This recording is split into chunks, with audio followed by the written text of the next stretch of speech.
अस्सलाम वालेकुम गाइस। आज हम लोग रिएक्ट करने जा रहे हैं चेनके का नफ्स हमारा। नफ्स हमारा को अगर आप लोग नहीं जानते हैं तो मैं पहले ही बता दूं, it's sort of like the super the super bad part of your नफ्स। अगर मैं बहुत ही इस वक्त ब्रेक डाउन करके बता रहा हूँ, जिन लोगों को नहीं पता है उनके लिए।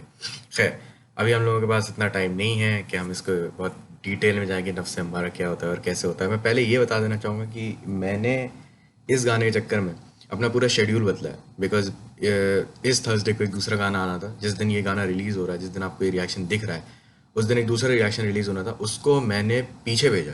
समझ रहे हैं आप लोग? मतलब आप लोगों के लिए मैंने वो पीछे भेजा है इस वजह से, क्योंकि मुझे लग रहा है कि ये वाला ज़्यादा इंपॉर्टेंट है। क्योंकि बहुत सारे लोग ये गाना देख रहे थे, मुझे भेज रहे थे, वो मुझे कह रहे थे भाई इस पर रिएक्ट करो। मैं झूठ नहीं बोलूँगा, मैंने इसका एक वर्स सुना है और मैं इस पर रिएक्ट करने जा रहा हूँ। चेनके का गाना है। चेनके से एज आई ऑलवेज सेड, उसका मुझे ओल्ड स्टाइल बहुत ज़्यादा पसंद था।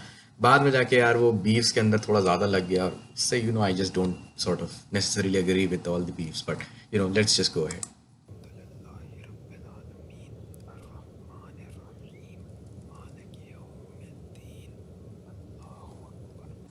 भाई यही बंदा है जो मतलब नमाज को गाने के अंदर भी दिखा सकता है, कुरान को भी शायद गाने के अंदर दिखा सकता है। देखो, ये सब वो चीज़ें ना जो बहुत कंट्रोवर्शियल है। म्यूजिक आर्टिस्ट इनसे समझता हूँ, खासतौर से यार ये तो पाकिस्तानी है, तो इसको ज़्यादा मसले होंगे। ठीक है, मतलब इस बंदे के अंदर गट्स है भाई, ये बात तो मैं बोलता हूँ बिल्कुल सीधा सीधा।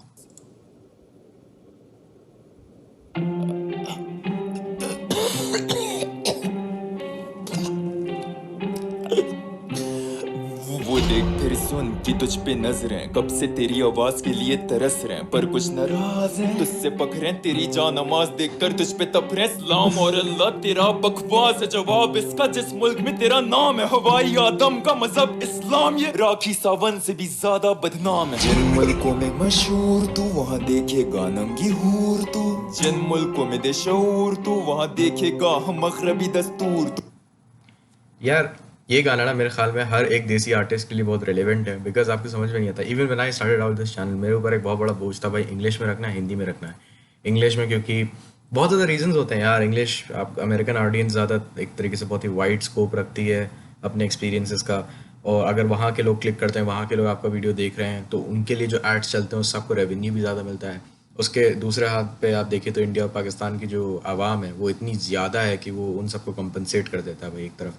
बट इट रियली डिपेंड्स कि आपका जो म्यूज़िक है वो किस तरीके का है, आपका जो आर्ट है वो किस तरीके का है। इस बात को मद्देनज़र रखते हुए कि हम by the population of our आवाम, हम लोग एक तरीके से हमारे पास यही एक बेनिफिट है। बहुत सारे आर्टिस्ट क्या करते हैं, वो बहुत ही पॉपुलिस्ट गाने बनाते हैं जो लोगों के अंदर बहुत पॉपुलर होंगे। नाम नहीं लेना चाह रहा यार मैं, आप सब लोग जानते हैं ऐसे गाने जो सिर्फ इस वजह से बनाए जा रहे हैं कि वो आवाम के अंदर बहुत मशहूर हो। इस वजह से नहीं कि उनके अंदर कोई कंटेंट है। और इसलिए मुझे चैन के गाने सही लगते हैं। एक सनी खान दुरानी के गाने मुझे बहुत सही लगते हैं इस मामले में, क्योंकि दे आर नॉट, मतलब they are not what you call populist songs, right. उनके अंदर मटेरियल है, कंटेंट है, उसके होने के बावजूद भी ये कभी कभी फेमस हो जाता है। उतना फेमस नहीं जितना होना चाहिए, होना काफ़ी ज़्यादा चाहिए। तू खाल में सियाही सफेद बालवा तू खुद भी गुलाम मगरबी रिवाज का इंडस्ट्री का दुश्मन तू दुश्मन दज्जाल का पर उल्मा का फतवा तू काफिर समाज का कुर्ता शलवार तू बाहर क्यों नहीं पहनता मौसीकी हराम इस पे तेरा क्या कहना भाई खोल दे जंजीरें कुछ तो रहम का मैं दोस्त तू तेरा इलाज करा जहन का। ये जो डाइकोटमी है ना कि भाई कुर्ता शलवार क्या कहते हैं बाहर नहीं पहनना, हाथ में टाटूज भी हैं, सर पे वाइट हेयर कलर भी है, लोग इसके खिलाफ बोलते हैं कि भाई ये अच्छा मुसलमान नहीं है। फिर जो लोग बिल्कुल टूटे हुए इस्लाम से, वो इसको बोलते हैं कि भाई तू इतना इस्लाम इस्लाम क्यों करता रहता है। वो लोग तो परवाह नहीं करते। ये बहुत ही रियलिस्टिक स्ट्रगल है भाई किसी भी आर्टिस्ट का। अगर अगर ये बात सच में, अगर चैन सच में ऐसा है कि he wants to hold on to Islam to the best of his abilities, लेकिन वो नहीं कर पा रहा, तो ये बहुत ही रियलिस्टिक है। मुंह क्यों बंद है तेरा कुछ तो भौंकना ये लोग बोल रहे हैं तू मुनाफिक फिरौन सा लौट जा गुनाहों में लौट जा कुछ नहीं कर सकता तू इस गंदी कौम का मैं तेरी यादों में। I am not a big fan of chains courses, ठीक है, बिकॉज मीनिंगफुल होते हैं, बट कहीं ना कहीं फ्लो बहुत ज़्यादा ड्रास्टिक स्विच होता है और थोड़ा सा लंबा कोरस है। आई वुड हैव प्रेफर्ड कि अगर कोरस थोड़ा सा छोटा होता। देख कैसे बदले हाथ से तेरे घर वाले भूल गए लिहाज तेरी भी उम्र का ये ताड़ क्या रैन सब का सर फाड़ दे रख के चेहरे पे इसके थप्पड़ मार दे। यूसुफ वाली किस्मत थप्पड़ मार के कभी मिलती नहीं इज्जत। यूसुफ वाली इज्जत, यूसुफ अलैहिस्सलाम, भाइयों से लड़ाई, भाइयों से मसले, और उसके ऊपर कमेंट्स। यार ये बात है यार, इस बंदे की लिरिक्स के अंदर डेप्थ होती है, रेफरेंसेस ये बहुत ज़्यादा थ्रो अराउंड करता है। I like this scene, bathtub के अंदर उसकी दोनों पर्सनालिटीज़ हैं एक तरीके से। और यार ये बहुत ही रियलिस्टिक स्ट्रगल लग रहा है अभी तक तो मुझे। If he is genuinely like this, तो हाँ, आई वुड से कि it's a very realistic depiction of what struggles can be like. उससे ज़्यादा आपके दिमाग के अंदर वो आवाज़ होती है जो आपको हमेशा बताती रहती है कि भाई ये चीज़ गलत है और ये चीज़ सही है। और नॉट नेसेसरीली कि जब भी आपको पता होता है कि कोई चीज़ गलत है तो आप वो नहीं करते। कभी कभार ऐसा होता है कि आपको पता है कोई चीज़ गलत है, आप फिर भी कर रहे हैं, और आपको पता है आपको ये नहीं करना चाहिए, और आप इस बारे में सोचते भी हैं कि यार मैंने क्यों करा जब मुझे पता था। तो that just makes you feel even more guilty, and I think chain उसी एक कनंड्रम के अंदर फंसा हुआ है यहाँ पे। अपनों से नादिर ऐसे तो चिढ़ मत, पैसे फेंक दे खत्म मुश्किल वक्त पर। इज्जत तुझे इनकी क्यों चाहिए जिनकी नफरत तुझे साफ दिखाई दे, तबाह जो तुझे करने का सोचे तन्हाई में जता के फेंक दे मदद सारी खाई में। भाई कसम से यार, मतलब ये तो this hits home to me कि उन लोगों की क्यों तुम्हें इतनी परवाह है यार, जो तुम्हारे मतलब इतनी धूल भी नहीं मानते यार तुम्हें। और वो जो बोलता है ना कि जता दे मदद, वो मदद जताना, देखो यार हम लोगों को बचपन से सिखाया जाता है कि मदद नहीं जतानी चाहिए ये वो, लेकिन दुनिया इतनी मदद जताती है भाई।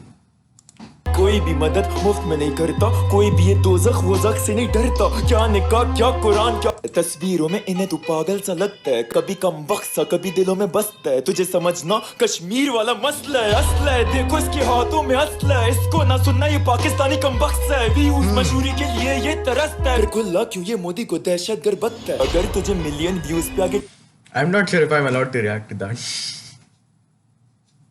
I'm not sure if I'm allowed to react to that. मैं इंडिया से हूँ भाई, मेरे ऊपर रैम का please don't ask me about that one particular bar. उससे पहले वाला जो था, जो यार ये तो बात तो है कि his exact cadence or his exact style is not something you would associate with a very religious person as well, कि उसकी जो पिक्चर्स हैं और ये सब हैं। I think chain is confused कि वो कितना लिबरल हो सकता है while being with in the fold of Islam. And ये कोई ऐसी प्रॉब्लम नहीं है जो बहुत ही बड़ी प्रॉब्लम है, बहुत ही बड़ी नहीं कहूँगा, बहुत ही रेयर प्रॉब्लम है। क्योंकि ये सवाल ना ऑलमोस्ट हर कोई पूछ रहा होता है जो ज़रा सा भी सोचता है। मैं कितना लिबरल इंटरप्रिटेशन कर सकता हूँ कुछ रिवायतों का, कितना मैं लिबरल हो सकता हूँ इन सब चीज़ों के साथ while being with in the folds of Islam. वो एक परफेक्ट बैलेंस ट्रैक करना कि हाँ उसके अंदर वो इतना इस्लामिक भी है कि वो इस्लाम लगे, और वो इतना क्या कहते हैं मॉडर्न भी है कि वो मॉडर्न सोसाइटी के साथ कंपैटिबल हो। क्योंकि कुछ लोग इस्लाम को बिल्कुल ऐसे इंटरप्रेट कर लेते हैं ऐसे अल्लाह मियाँ तो उनके दोस्त हैं, है ना, पड़ोस में ही रहते हैं। कुछ लोग ऐसे इंटरप्रेट करते हैं कि मतलब इधर से तुम इधर हुए तो सरदर्द तो भाई गर्दन उड़ा दी जाएगी भाई। तो ये काफ़ी एज आई अगेन से मैं चौथी या पांचवी बार कह रहा हूँ इस वीडियो में, रियलिस्टिक है, समझ जाओ तुम लोग। टिकना है तो कौम को भूल जाए, इन पे क्यों गाने लिखता है इन्हें कोई नहीं परवाह, इन्हें ना ये दिखता है कि आधे से ज्यादा गाने दावत ज़िना है। सही बात है भाई। अकेला तू कुछ नहीं कर सकता, ये वक्ती मशहूरी के दिन दो चार जरा गिन जाके आईना देख और पूछ अपने आप से कि तेरी औकात क्या मेरे बिना। ये मैं तेरी नस नस में, नस नस में मैं तेरी। अब ये वहाँ पे फिर से कोरस आ जाएगा। कोरस का है as I again said, long courses का मैं बहुत बड़ा फ़ैन नहीं हूँ, बट वो जो एक लाइन है ना लास्ट में कि आईने में जाके पूछ मेरे बिना तेरी औकात क्या है। आप यार आप अपनी नफ्स मारा के बहुत जरिया लेके कई बार आप गाने लिखते हैं या कुछ भी आप आर्टिस्टिक कुछ करते हैं ना, तो आप अपने दिल का ना बहुत ही परवर्स, बहुत ही डार्क कॉर्नर खोल के आप लिखते हैं। कई बार आप लिख लेते हैं, फिर आप उसको वापस पढ़ते हैं, आप कहते हैं भाई यार मेरे साथ मतलब am I even all right, do I need help, do I need mental help or something like that. तो बहुत ही इसने बंदे ने गाना बहुत दिल से लिखा है, ये बात तो हमें सबको समझ में आ रही है। मुझे लगता है कोई भी आर्टिस्ट जो है वो इस गाने को रिलेट कर पाएगा। अब मेरी कोई औकात नहीं मैं चेन के को यहाँ पे शॉर्ट आउट दूँ of course, but that being said इस बंदे के पास सिर्फ इस वक्त 100,000 व्यूज़ हैं, ठीक है। आज 15 सितंबर है, क्या है आज आज 15 सितंबर है, तो 15 सितंबर को मैं रिकॉर्ड कर रहा हूँ। इस बंदे के पास सिर्फ 100,000 व्यूज़ हैं and he only has 382,000 subscribers. It should be at least $1 million by now अगर ये इस तरीके के गाने बना रहा है, to be very honest. Alright, so that was my reaction to चेन के नफ्स Ammara and I will see you guys later, take care.